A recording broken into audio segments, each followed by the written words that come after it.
مگر پرابلم ہمارا کیا ہے، خاص طور پہ مجھ جیسے لوگوں کا جو دنیاوی طور پہ ذرا 2-4 کتابیں پڑھ لی جنہوں نے، وہ اپنی لاجک لگاتے ہیں. جی بات تو آپ کی صحیح ہے، بٹ دیکھیں نا جی logically how it will work.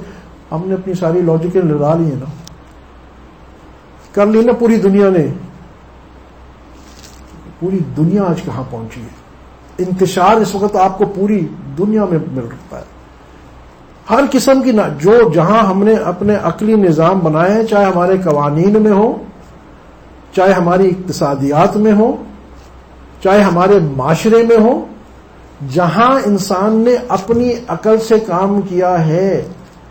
عقل اچھی چیز ہے، مگر جب تک وہ اللہ اور اس کے رسول صلی اللہ علیہ وسلم کی بتائے ہوئے طریقے کے ماتحت رہے تو ٹھیک ہے، بہترین چیز ہے. یہ وزیر ہے، جب کہ بادشاہ وہ اللہ کے حکم کو بنائے تو یہ بہترین چیز ہے. مگر جہاں عقل اپنی چلاتی ہے تو کیا ہوتا ہے کہ آپ معیشتی طور پہ دیکھ لیں، اکنامکلی آپ کا جو نظام ہے آج دنیا میں، جو بھی نظام آیا ہے، کیپٹلسٹک آیا ہے، سوشلسٹک آیا ہے، کمیونسٹ آیا ہے، سب کے سب اقتصادی طور پہ ناکام ہوئے ہیں. عقل سے آئے ہیں نا. ایک نے کہا جی مساوات ہونی چاہیے سب کو، کوئی کتنا ہی قابل ہے، کم قابل ہے، زیادہ قابل ہے، سب کو ایک ہی تنخواہ پر کر دو. ناکام ہو گیا، ٹوٹ گیا. ایک نے کہا کہ جی مادر پدر سب آزاد ہیں، جیسے چاہو کھاؤ، جیسے چاہو پناؤ، تمہارا پیسہ ہے، جیسے چاہو کماؤ.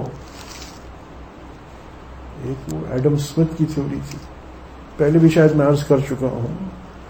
حضرت مفتی تقی عثمانی صاحب دامت برکاتہم، یہ 90s کی بات ہے، اسلامک سینٹر آف اکنامکس اس وقت نیا نیا بنایا تھا بیت المکرم میں، اور ایک سیمینار 2 دن کا سیمینار یا ورکشاپ جو بھی کر لیں، اس وقت انہوں نے 1992 یا 3 کی بات ہے شاید، ایک ورکشاپ سا کروایا تھا بزنس مین اور علماء کا، کہ جہاں علماء کرام نے آ کے، سارے بزنس مین سب بڑے بڑے موجود تھے، اور ان کو وہ TCP/IP پروٹوکول والا کام کیا کہ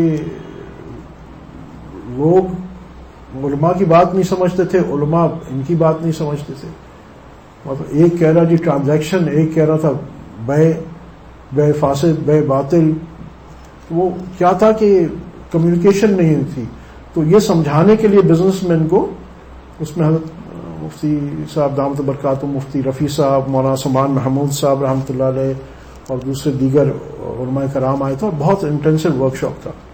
اینی اس کے ایک سیشن کے بعد غالباً ایک سیشن کے اندر ہی غالباً حضرت مفتی صاحب نے بڑی عجیب بات کہی تھی. اس وقت یہ تھا کہ نیا نیا رشیا ٹوٹا تھا، رشیا ٹوٹ گیا تھا. تو حضرت نے یہ فرمایا کہ میری امریکن امبیسڈر سے ملاقات ہوئی، اور میں نے اس سے کہا کہ آپ یہ بتائیے، یہ ابھی رشیا ٹوٹ گیا اور یہ سوشلسٹ سارا ختم ہو گیا، آپ مجھے یہ بتائیے کہ یہ سوشلزم وجود میں آیا کیوں تھا؟ اس واسطے کیونکہ کیپٹلزم میں کوئی خامی تھی، تبھی تو وجود میں آیا نا. اگر یہ جو کیپٹلسٹک فارم آف اکانومی ہے، اگر یہ بہترین تھا تو پھر یہ سوشلزم آنا ہی نہیں. تو انہوں نے بالکل کہا جی بالکل آپ صحیح کہہ رہے ہیں، کیپٹلزم میں خامیاں تھی جس کی وجہ سے سوشلزم آیا تھا. اور ٹھیک ہے. انہوں نے کہا کہ میں نے اس سے کہا کہ دیکھو سوشلزم میں خامیاں تھیں، اس واسطے سوشلزم گر گیا. اس نے کہا جی بالکل ٹھیک ہے. مفتی صاحب نے کہا کہ اب میں نے اس کو یہ کہا کہ اب تم واپس کیپٹلزم لا رہے ہو دنیا میں، تو کیا جو خامیاں تھیں اوریجنلی جس کی وجہ سے سوشلزم آیا تھا، کیا وہ خامیاں تم نے دور کر دی ہیں کیپٹلزم میں؟ کہنے لگا جی نہیں. آپ خود دیکھیں نا، ایک ناکام ماڈل تھا جس کی وجہ سے ایک دوسرا ماڈل آیا، وہ بھی ناکام ہوا، اور اب دوسرا تو ناکام ہو گیا، ہم پہلے کو پھر لے کے آ رہے ہیں، پہلے طریقے کے جو ناکام ہو چکا ہے، پروون. تو کیا اس میں جو خامیاں تھی نکال دی؟ تو اس کہتے ہیں امریکن امبیسڈر نے کہا نہیں جی وہ تو نہیں نکالی ہم. تو حضرت مفتی صاحب نے، یہ 90s کی بات کر رہا ہوں، اور آپ اپریشیٹ کریں گے کہ حضرت مفتی تقی عثمانی صاحب اس امت کے لیے کیسی بڑی نعمت ہے، کیسی بڑی نعمت ہے جو انہوں نے پورا بینکنگ سسٹم جس پہ کام کر رہے ہیں، اللہ پاک نے ان سے جو کام لیا ہے پوری امت کے لیے عجیب خیر ہے. بہرحال تو کہا میں نے امبیسڈر سے کہا کہ بھائی تم خود کہتے ہو کہ کیپٹلزم میں خامیاں تھیں، سوشلزم آیا، سوشلزم میں خامیاں تھیں، وہ چلے گئی، اب پھر کیپٹلزم لائے ہو اور پھر کہتے ہو کہ اس میں بھی خامیاں برقرار ہیں. ہم جب تمہیں کہتے ہیں کہ ہم تمہیں ایک تیسرا اکنامک سسٹم دیتے ہیں، اسلامک اکنامک سسٹم جو اللہ اور اس کے رسول کا بتایا ہے، تم اس کو کیوں نہیں ٹرائی کرنے کے لیے آگے بڑھتے ہیں؟ تمہارے یا دو یا تین کمیونزم، سوشلزم، کیپٹلزم، یہ تو سب فیل ہو چکے ہیں نا. اب جب ہم کہتے ہیں کہ تم یہ اسلامک اکنامک سسٹم کیوں نہیں اختیار کرتے، وہ تو فیلئرز ہیں.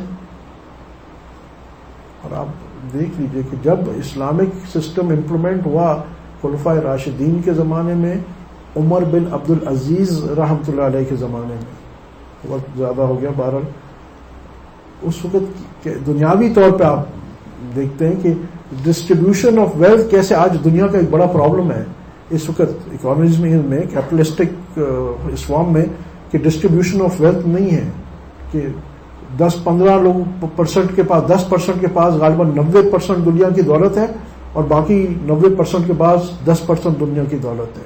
ان ایکول ڈسٹریبیوشن. ایک کے پاس $100 ارب ہیں، دوسرے کے پاس کھانے کے لیے ہیں. اگر ایک کے پاس $50 بلین ہے تو 10 لاکھ ایسے ہیں جن کے پاس $1000 بھی نہیں ہے. مگر عمر بن عبد العزیز رحمۃ اللہ علیہ کے زمانے میں ڈسٹریبیوشن کیسی ہے؟ کہتے ہیں کہ لوگ اپنی زکوٰۃ لے کے پھرتے تھے اور کوئی زکوٰۃ لینے والا نہیں ہوتا تھا. دیکھیے اس کو اس زاویے سے دیکھیے دنیا، کیونکہ آپ صلی اللہ علیہ وسلم کی حیات مبارک اپنائی نا، اور اللہ پاک نے کہا کہ اس میں بہترین نمونہ ہے. تو بہترین نمونہ صرف آخرت کے لیے نہیں تھا، آخرت کے لیے تو تھا ہی. جب ہم نے ایز اے امت آپ اور یا ایز اے انڈیویجل آپ صلی اللہ علیہ وسلم کی حیات مبارک اپنائی ہے، جس نے اپنے گھر میں اپنائی اس کو وہاں عزت ملی، جس نے اپنے معاشرے میں اپنائی اور جس معاشرے نے اپنائی اس معاشرے کو عزت ملی، اس معاشرے کو، اس قوم کو کامیابی ملی.